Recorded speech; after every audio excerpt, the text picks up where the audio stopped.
প্রধানমন্ত্রী হতে পারেন, কিন্তু উনি ভারতবর্ষের বরেণ্য নেতা নন। কারণ বিজেপির ইতিহাসের কোথাও কোনো পাতায় লেখা নেই, কোথাও বলতে পারবে না ভারতবর্ষের স্বাধীনতা সংগ্রামে বিজেপির কোনো অবদান ছিল। ভারতের স্বাধীনতার ইতিহাসে বিজেপির কোনো কোথাও খুঁজে পাবেন না বিজেপির কোনো ভূমিকা ছিল। ভারতবর্ষ স্বাধীন হওয়ার পরে আরএসএসের উপর ভিত্তি করে একটা সাম্প্রদায়িক মনোভাব নিয়ে ভারতবর্ষকে আজকে গ্রাস করার চেষ্টা করছে, জাতপাতের হিংসার রাজনীতি করছে।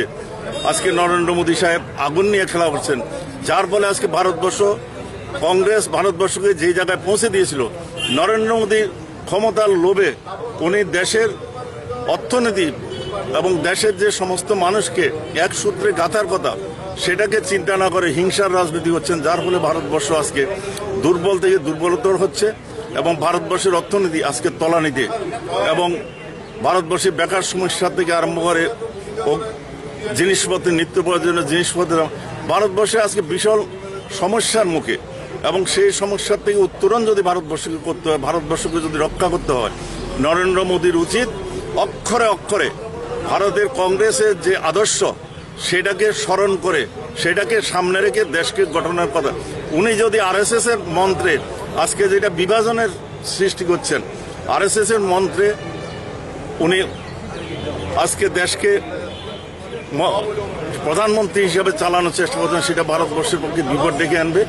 আমরা ভারতবর্ষের শক্তিশালী করার জন্য আমরা নরেন্দ্র মোদী সাহেবকে আমরা আবেদন করব, উনি আরএসএস এর যে আদর্শ সেই আদর্শ থেকে দূরে সরে এসে কংগ্রেসের আদর্শে দীক্ষিত হয়ে কংগ্রেসের আদর্শকে সামনে রেখে কংগ্রেসের যারা নেতা যেভাবে দেশের জন্য প্রাণ দিয়েছেন নিঃস্বার্থভাবে, তাদের কথা স্মরণ করে তাদের আদর্শকে রেখে ভারতবর্ষকে আজকে এগিয়ে নিয়ে অর্জন করলো। এটা একমাত্র কংগ্রেস দল যাদের নেতা আপনারা জানেন, ভারতবর্ষ যখন স্বাধীন হওয়ার আগে মতিলাল নেহরু ছিলেন সবচেয়ে একজন ধনী আইনজীবী। ওনার ছেলে ভারতের প্রধানমন্ত্রী প্রয়াত প্রধানমন্ত্রী জওহরলাল নেহরু থেকে আরম্ভ করে সবাই কিভাবে আত্মদান করেছেন। ভারতবর্ষের একমাত্র পরিবার যাদের সমস্ত সম্পত্তি হাজার হাজার কোটি টাকার সম্পত্তি ছিল, ব্যক্তিগত সম্পত্তি, ওনারা সমস্ত সম্পত্তি দেশের নামে দিয়েছেন, সমস্ত সম্পত্তি দেশের সম্পত্তি করে দিয়েছেন, ওদের নিজেদের জন্য এক করা জায়গাও রাখেননি। যার ফলে ইন্দিরা গান্ধী যখন প্রধানমন্ত্রিত্ব যায়, উনি ভারতবর্ষে থাকার মতন কোনো জায়গা ছিল না। উনি ভূমিহীন হিসেবে ভারত সরকারের কাছে প্রার্থনা করেছিলেন ওনাকে এক প্লট ল্যান্ড দেওয়ার জন্য, কারণ ওনার থাকা যায়। এই হলো কংগ্রেসের ইতিহাস।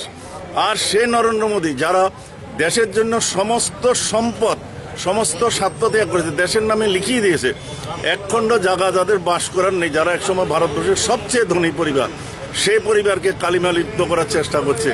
উনি জানেন এই গান্ধী, মহাত্মা গান্ধী, জওহরলাল নেহরু, ইন্দিরা গান্ধী, রাজীব গান্ধীর কথা যতদিন মানুষ স্মরণ করবে, যতদিন মানুষের কংগ্রেসকে ততদিন মানুষের মন থেকে ভোলানো যাবে না।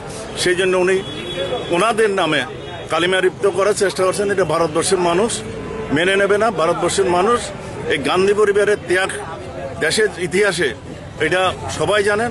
সুতরাং তার জন্য আমি বিশ্বাস করি ভারতবর্ষের মানুষ নরেন্দ্র মোদীর মতন একটা লোককে ভারতবর্ষের এই মসনদ থেকে, প্রধানমন্ত্রীর চেয়ার থেকে সামনের দিন হটাবে। এবং আমরা আজকে প্রতিষ্ঠাতা দিবসে ভারতবর্ষের কাছে, মানুষের কাছে আবেদন করব, নরেন্দ্র মোদীর মতন একটা প্রধানমন্ত্রী, তাকে অবিলম্বে ভারতবর্ষের মানুষ যাতে সবাই জাগরিত হয়, তাকে যাতে ভারতবর্ষের এই প্রধানমন্ত্রীর চেয়ার থেকে তাকে বিতাড়িত করে, এই আবেদন আমাদের থাকবে।